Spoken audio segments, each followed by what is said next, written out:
Gicigo-ini kiria kiri mutukano munene wa nduriri kaunti ya Nairobi. Munasema tuanze hapa bottom, alafu twende up, bottom alafu up.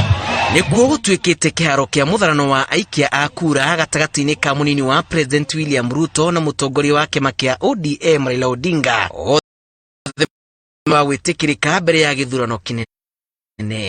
Mimi nikisimama hapa, ile maneno mimi nawaambia hapa, mimi ndio Deputy President of the Republic of Kenya.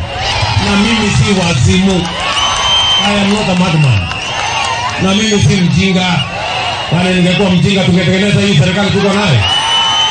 Tarehe 9 mwezi wa 8 sisi wote tujitokeze tupige kura. Na kura tunapiga, tunasema tunataka kumaliza ukabila. Na sisi kama kimoja tutashughulikia mambo ya maendeleo. Ruto na mbuto yake makia UDA marikite thiko ya kana muthiruko-ini wa icera riake Nairobi, na Ruto ni ateterithĩtie bata wa kambeni cia thayo na gukirira ateti aria marakiriria ngui na tharikira matura-ini. Umetuuzia blackmail na threats miaka 4, kwani hamutoki? Sisi tumewaambia hatununui woga. Sisi tumewaambia we cannot buy threats and blackmail and intimidation. Hata mkitupatia bure kugoria na githuri. Mimi nataka niwaambie hawa wenzetu, mawe ni ya kujenga, mawe si force. You cannot beat the people of Kenya into submission so that they can vote for you. You have to persuade them, unfortunately. Kwa hivyo tujipange sisi watu wa Kibra. Tunasema ni hatla.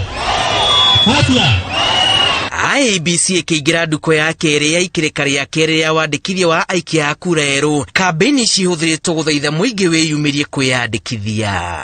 Na waulizeni watu wa Kibra na watu wa Kenya, kila mmoja wetu ambaye hana kadi ya kura, tafadhali chukua kura yako, kwa sababu ndani ya hiyo kura yako kuna uwezo na nguvu ya kutengeneza serikali ambayo itapanga maslahi yako na itapanga maendeleo ya nchi yako na familia yako na watoto wako.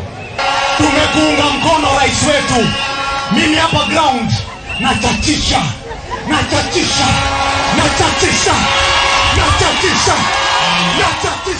Ribotera Inooro TV kuma Kawangware, kaunti ya Nairobi. Jitagwo Julius Kareithi wa Munene.